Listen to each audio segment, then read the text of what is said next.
Muchas gracias a los expositores. Ahora abrimos un breve periodo de preguntas.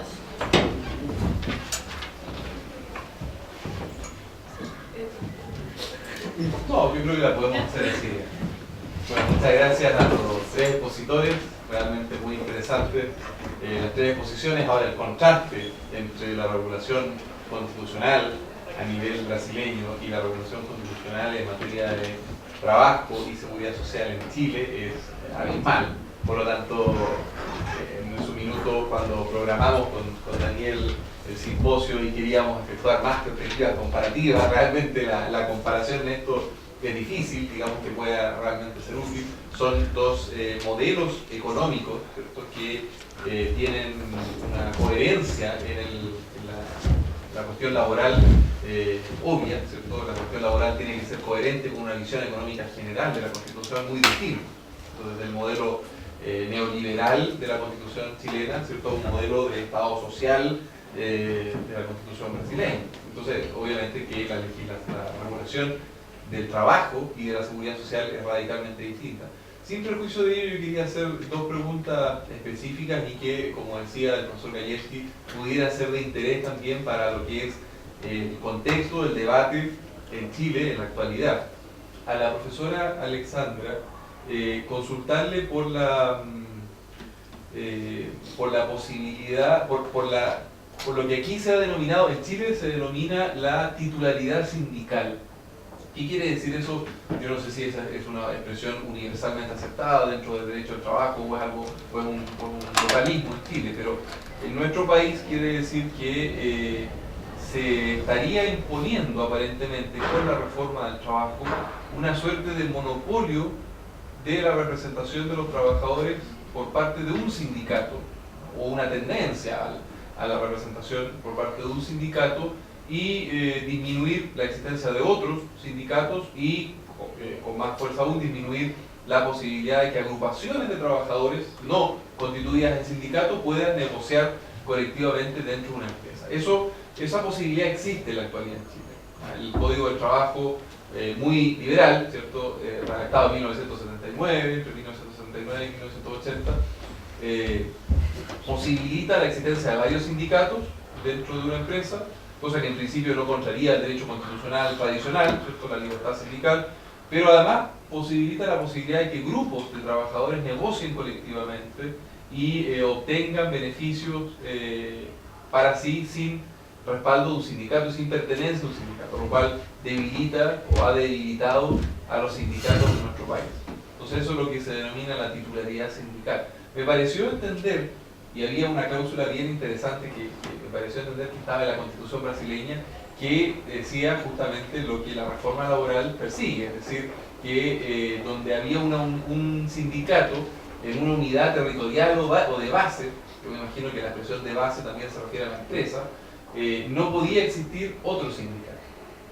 No sé si eso es correcto, no sé si eso cómo ha sido interpretado en Brasil. Entonces la posibilidad de que haya varios sindicatos en una empresa simultáneamente, o la necesidad de que haya uno solo fuerte, y la posibilidad de que pueda haber trabajadores que negocien condiciones laborales por fuera, ¿cierto?, con independencia de un sindicato. Eso para la profesora Alexandra. Para el... Se pode ter dois sindicatos dentro de uma mesma empresa, e aqueles que não são sindicalizados também vai ter direito. É isso. Se há sindicato ou mais de numa mesma empresa, não? Exato. E se há outros por fora que não têm ninguém sindicalizado, que puedan negociar colectivamente. No. Si puedo hacer las dos preguntas inmediatamente y después las responden, podemos, Natalia, quizás recoger varias preguntas y después las responden. ¿Me parece? Entonces, para el profesor Taufi, otra cosa que me llamó la atención y que también ha estado en el debate es el Instituto de Seguridad Social, que en algunas no alcanzó a explicarlo demasiado, pero en una transparencia se decía que era tripartito, donde estaba el Estado, ¿cierto?, a nivel federal, municipal y estadual, y estaban también representantes de los trabajadores y de los empleadores. Quisiera, porque eso también ha estado en discusión en Chile en los últimos años, la posibilidad de la negociación tripartita y de una institucionalidad tripartita de la negociación en diferentes áreas. Quisiera que usted pudiera desarrollar un poco más ese instituto, cuáles son sus competencias, por ejemplo, si ven cuestiones sobre salario mínimo, si negocian cuestiones sobre salario mínimo, negociaciones interempresas, cambios a la legislación laboral, cuáles un poco las atribuciones y el funcionamiento del instituto. ¿Otra pregunta?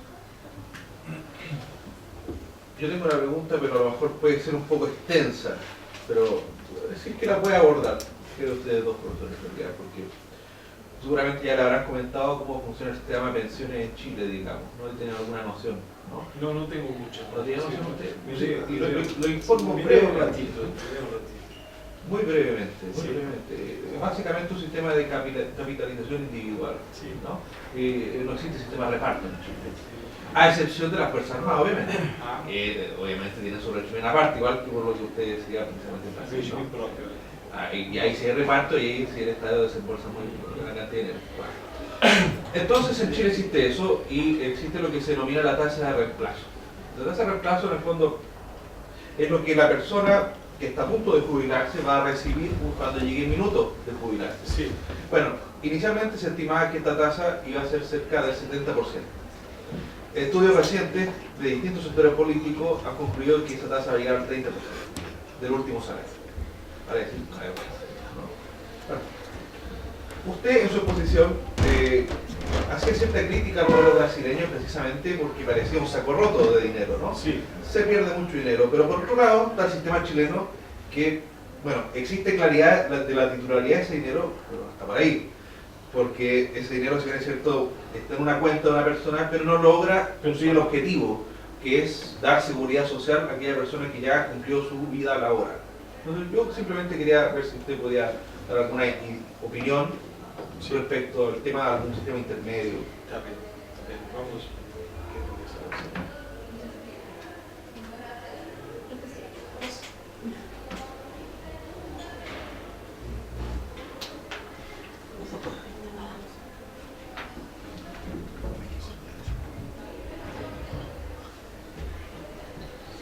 Em relação à primeira pergunta, sim, há a possibilidade de você ter uma multiplicidade de sindicatos dentro de uma única empresa, de acordo com a categoria. E aquele slide que fala da unicidade, da questão dentro do território, dentro do município por categoria. Então, há liberdade para a implantação de sindicatos, diversos sindicatos, mas há uma limitação em relação ao território, para que você não tenha sindicatos da mesma categoria dentro, por exemplo, do mesmo município. ¿Categoría se refiere a área económica? É categoria profissional. Metalúrgico. Isso. Ya. O sea, no puede haber más de un sindicato en el área metalúrgica en un territorio. Dentro de um Pues espaço. eso es impresionante, porque eso en Chile sí que hay muchísimos sindicatos también. Não, tem o sindicato, mas só um, né, que vai operar, não é isso? É, É um só. A existência física do sindicato, então, o Sindicato Metalúrgico de Santiago, é É um só. a Vinha do Mar, Tá? Hoje Cada podem município. se coligar de Vinha do Mar e Santiago. Mas para a empresa ela vai se filiar, tá, ao Sindicato da Atividade Econômica Preponderante. Então você tem uma empresa metalúrgica, a atividade principal, a metalurgia, ela se filia à metalurgia. Tá? Agora, em relação aos trabalhadores, tá, ela tem que respeitar as negociações coletivas com cada categoria. Então, metalurgia, sindicatos metalúrgicos, o pessoal que faz os funcionários do transporte. Para os funcionários do transporte, ela respeita a negociação do sindicato dos transportes. Pero por eso, en una empresa metalúrgica no puede haber, tiene que haber un solo sindicato. Não pode ter o químico e o metalúrgico, por exemplo. Vamos supor que tem a metalurgia, mas mexe com química também. Perfecto, pero dentro de los metalúrgicos, ¿podrían tener É más de un sindicato? a classe No. preponderante de maior quantidade de metalurgia, vai ser metalurgia. Entendeu? E acabou. Não vai ter o segundo sindicato lá dentro daquela mesma categoria. Agora, o que acontece na relação que o Daniel explicou, que é importante, que imagine, por exemplo, Santiago. Só pode ter metalúrgico, vamos supor aqui, que é o tamanho do município, vamos imaginar. Agora, se você vai, por exemplo, Via del Mar, que é outro município, uma mesma empresa que seja mais ou menos referente e vai ter a composição dela é visível o caso de químicos, vai ser químico, não vai ser metalurgia, a função principal dela. E não vai poder entrar uma metalurgia junto. Sempre vai ter aquele... Isso que é a briga lá. Porque o correto era eles brigarem entre eles, deixar livre, para eles poderem discutir para trazer melhores benefícios para o trabalhador, mas não acontece. Esse é um princípio importante. E artigo 8º da Constituição, se você abrir, você vai ver como ele pauta tudo isso daí. Que tanto que o direito de greve depende do sindicato também. A huelga, né, que vocês falam, depende do sindicato. Está na Constituição, mas para você criar uma greve, ela pode ser abusiva. Então ela tem que todo um ritual para você fazer, tem que notificar o empregador, empregado, mandar uma carta, tudo isso daí, é tudo uma sequência. Porque se você fizer ela é abusiva, aí o cara pode ser mandado embora por justa causa. Então existe todo um problema em cima disso. Tá? E não é o juiz de primeiro grau que vai discutir a greve, quem vai discutir são os desembargadores, é o segundo grau. É um outro problema também. Em relação à segunda pergunta, se o não sindicalizado pode se beneficiar das decisões tomadas ou dos benefícios em razão da intervenção do sindicato. Sim, eles podem, quando as decisões forem decisões ergais ou decisões coletivas, decisões para a coletividade. Então, mesmo que ele não seja sindicalizado, como, por exemplo, um dissídio coletivo, ele também terá direito, porque a decisão não é para aquele indivíduo, mas é para todos os indivíduos que pertencerem a uma determinada categoria profissional. Então, mesmo que ele não seja sindicalizado, a decisão que é tomada para a coletividade vai abrigar, inclusive, aquele que não tivesse associado. O sea, que sí se pueden extender los beneficios del contrato o del convenio colectivo. Sim, pode. Deixa eu ver se eu entendi a pergunta. Você queria saber em relação à União, Estados e municípios em relação ao benefício, é isso? Em relação como que era? No, con el Instituto de Da Seguridad Seguridade Social. Es tripartito, donde está Sí, Estado, sí. empleadores y trabajadores. Mas você queria saber se há diferença, porque o Instituto da Seguridade Social é da União. Do município e do Estado seriam regimes próprios deles, de aposentadoria deles, voltada a eles, a alguns funcionários. Não existe do trabalhador normal de uma categoria estar afiliado ao Estado ou ao município, ele está sempre afiliado à União. Não sei se é por aí que você queria saber. Eso no lo entendí tanto. É isto, Daniel, que ele perguntou? Se havia regimes diferenciados no Estado e no município? No. Funcionamento do Funcionamento. INSS. O funcionamento é o seguinte, ele passa a ser único, né? O do INSS é da União. Mas o que acontece? O Estado, ele está submisso à legislação da própria União, e o município também está submisso à relação da União. Só que o que acontece? Na verba que todos pagam, o custeio, vai para a União, e ela vai repassando para o Estado, para o município, de acordo com o que vai utilizando. Por exemplo, a saúde, A saúde é da União, mas o município tem uma parte que ele tem que pagar também, entendeu? Nessa condição.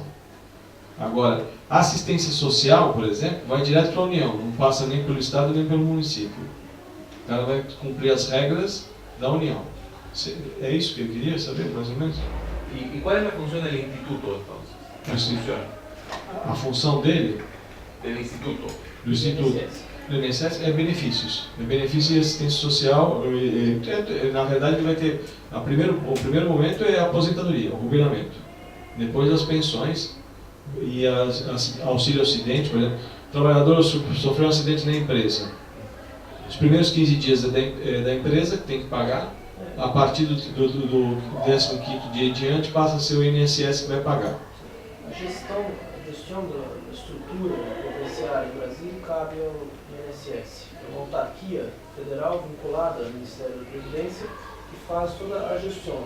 Então, a arrecadação os tributos em lá empresa, INSS que recebe, o pagamento, a concessão de um benefício, a concessão Pero, por contagem ejemplo, de tempo. no tiene facultad de negociar el salario mínimo nacional. Não, No. não, isso não. Isso não. Es que va a ser como el modelo alemán, digamos. donde Não, existe, claro. não. E a outra coisa também é, por exemplo, o salário de maternidade. A mulher ficou grávida, quem vai pagar é a União. Entendeu? Vai pagar é a União. Só que hoje, como tinha muito fraudes nas empresas, a empresa paga e ela recebe um benefício que vai o quê? Abater a tributação dela no final do mês, para não ter fraude. Entendeu? Porque eles criaram um negócio chamado máfia da mulher grávida, da mulher embaraçada, né? Só para receber o dinheiro. Entendeu? Esse é um problema sério. Tá? Não sei, tá sério, entendeu? Sí, sí, muito Sim. bem. Muito bem. Agora, os regimes próprios, eles não têm nada a ver com o INSS. Tá? E são legislações todas apartadas. Tanto que a OIT, muita coisa que foi aprovada pela OIT, só foi depois da Constituição de 88 ratificada pelo Brasil. Muita coisa não... O Brasil não... Por causa do regime militar, tudo isso aí, nem ratificava as normativas e as convenções. A outra pergunta que o senhor, não sei, aí tá, sim? A pergunta dele é um pouco mais complexa, vamos ver se eu entendi. Su opinión simplemente sobre los sistemas de reparto y el sistema de capitalización individual Bueno. de pensiones. Yo sé que es un tema muy complicado, Sim, muito algo muy complexo. breve, simplemente, algo muy breve. Me diz um professor que quando a pergunta é muito assim, complexa, fala assim, esta pergunta merece um outro debate de outro dia, quando é muito complexa, assim, ou quando não se sabe, né? Bueno, eu vejo o seguinte, a capitalização ela é boa para alguns, para aquele, vamos dizer, para aquele trabalhador, para aquele obreiro que está trabalhando e pagando. Para os demais, vamos dizer, aqueles que não estão trabalhando, o sistema de repartição é melhor. Por quê? Ele vai aproveitar no que ele paga, no que o outro paga, para receber também. O que eu acho que deveria ter um misto dentro dessa relação, em diferenciar nos anos de trabalho, quantos anos a pessoa trabalhou em uma empresa como maestro na universidade, por exemplo. Tem como visualizar isso aí. Ele poderia ter um misto de repartição e capitalização. Porque vamos supor que ele sofra um acidente no meio do percurso. A capitalização vai ser proporcional ao que ele pagou, e não à repartição. Isso que é um problema. Então, ele, por exemplo, nos primeiros 5 anos ele sofre um acidente, não fica inválido. Vai ser aposentado dentro daquilo lá, 100% daquilo que ele pagou na capitalização. Na repartição, não. Ele vai receber pelo total, mesmo que falte mais 25 anos para ele completar, ele vai receber pelo total lá na frente. Então, o governo teria que ter uma tabela para poder visualizar isso daí. Outro detalhe, não acho ruim se aposentar aos 60, 65 anos pelo regime de repartição, mas desde que seja todos. Então, teria que ser todos. No Brasil existe um problema que é o seguinte, o tempo de contribuição. O cara fez 35 anos, tem 53 anos, pode se aposentar. Entendeu? Então isso que acontece, ele vai ficar com o salário dele normal da empresa e mais o benefício do INSS. Então teria que ter uma mudança. O correto era fazer uma mesclagem dos dois, pegar o bom de cada um e fazer um único trabalho, porque existe uma legislação específica para a capitalização que é semelhante à previdência privada. Você pagou, você recebe. Se você não pagou, meu amigo, você não vai receber. Agora, já no repartição, ele passa a mão, ele tem a tutela em relação ao obreiro. Isso que eu acho ruim. Porque tem muita gente que vai passar 40 anos da vida sem trabalhar. E alguém vai pagar essa conta. Esse é o grande problema. Então, eu quero deixar bem claro, porque nós temos aqui um representante dos direitos fundamentais, aqui presente, eu quero deixar bem claro o seguinte, eu não sou contra os benefícios para aqueles que são menos assalariados. Mas eu acho que o que o governo tem que fazer, tem que dar condições para essas pessoas integrarem o mercado de trabalho. Ou seja, olha, você vai ter o paro, mas durante 2 meses. Se você não arrumar, você vai fazer um outro emprego qualquer. O cara, muitas vezes, ele é motorista de autobus e aparece um emprego de ser botões e não quer ser. Entende por quê? Não quer, porque a profissão dele é aquela. Então ele teria que pegar um outro emprego para estar trabalhando e sustentando. Então eu acho isso importante.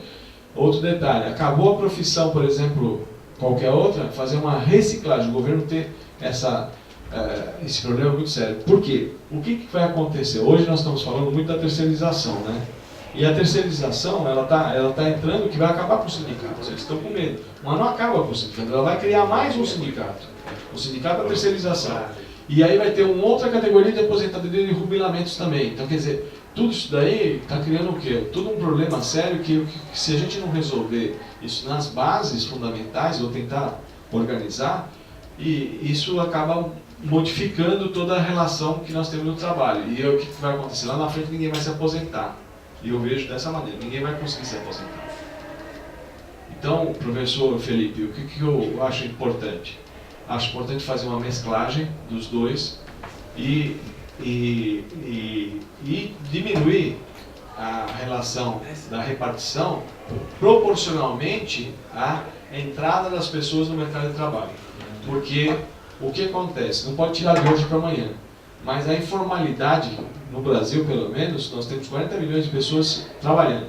Mas nós temos na informalidade mais 40, 50 milhões de pessoas trabalhando, mas sem contribuir. Na informalidade, vende na rua, vende na calha, está vendendo caramelo, entre outras coisas más. O outro a ser um pancho, né? Um pancho na rua, uma empanada e outras coisas más, e não paga. Não é o pago para o governo. Tem que ser todos pagos. É o mínimo, né? Sim, é isso. Então eu vejo que essa estrutura teria que alterar aos poucos, e alterando aos poucos. E uma coisa importante que eu vejo que o Chile tem, eles queriam mudar a legislação da propriedade para investir na educação, né? Não era isso? Há uns anos, um ano atrás, investir mais na educação, um negócio assim. No Brasil eles colocaram na Constituição o investimento da educação. Mas quantos que conseguem chegar até o final? Esse que é o problema. É um problema sério. Ter no papel é uma coisa, a aplicabilidade disso daí é um problema sério. Posso fazer um comentário em relação à questão da informalidade? O interessante é que nem todos os trabalhadores que se encontram na condição de trabalhadores informais estão na informalidade por conta da exclusão do sistema social. A gente tem um número gigantesco de pessoas que estão nessa condição de exclusão em razão da organização do sistema, falta de educação de qualidade, a gente não atinge o emprego, entre outras coisas. Mas, no formato que está estruturada a Previdência Social, se o professor Taufik me permite, também tem a questão de que alguns vislumbram na possibilidade de permanecer na informalidade, a possibilidade de não ter que pagar para isso. Eu sei que ao final do processo, tendo contribuído ou não contribuído, eu vou conseguir garantir o mínimo. Aí você pode perguntar assim, mas o recurso que ele vai estar recebendo, hoje não dá para ele fazer a manutenção de necessidades básicas como moradia, saúde e mesmo que ele tenha acesso à educação pública. Mas mesmo assim, ele não tem essa noção ou não tem a preocupação de que o valor que ele vai estar recebendo é muito inferior às necessidades que ele terá no futuro. Então, quando a gente olha para esse trabalhador em estado de precariedade e não oficial, a gente tem uma gama de trabalhadores que efetivamente são excluídos por uma série de questões socioeconômicas, mas a gente também tem uma gama de trabalhadores que se excluem em razão da questão que é a questão cultural. Isso é algo muito presente no Brasil. Quando você pega os órgãos que são responsáveis pela quantificação estatística do que é desemprego, o que é desemprego oculto, então tem várias modalidades de desemprego, e quem faz a verificação de que categoria esse desempregado, esse desocupado, esse trabalhador informal está, são órgãos responsáveis pela estatística, como, por exemplo, o IBGE. o IBGE faz, o IPE faz, então a gente tem uma série de órgãos que fazem essas perguntas e fazem essa sondagem para gerar dados estatísticos. Inclusive, e são esses dados estatísticos que servem para o Estado para que ele implemente políticas públicas nesse sentido. Mas, às vezes, se você olhar o padrão de questionamento dessas perguntas, você não tem certeza, é óbvio que toda pesquisa você tem uma margem de erro e um risco, mas às vezes a gente tem a impressão de que essa margem ela é maior do que necessariamente ela se demonstra. Por quê? Porque na verdade o nosso padrão de pergunta para entender o que é esse desocupado, o que é esse indivíduo que está na condição de informal, às vezes não nos traz também respostas verdadeiras. Porque eu te pergunto, por exemplo, há quanto tempo você está desocupado? Para que eu possa caracterizá-lo como desempregado ou como alguém que simplesmente se desinteressou por procurar trabalho. E aí a pessoa pergunta, bom, você está desempregado há quanto tempo? Estou desempregado há 2, 3 meses. Há quanto tempo você não olha o jornal? E aí, de repente, a pessoa te dá uma informação que ela não olha o jornal há 15 dias ou ela não olha o jornal há 30 dias e ela corre o risco de ser contabilizada num local que pontualmente não é o real em que ela está. Okay?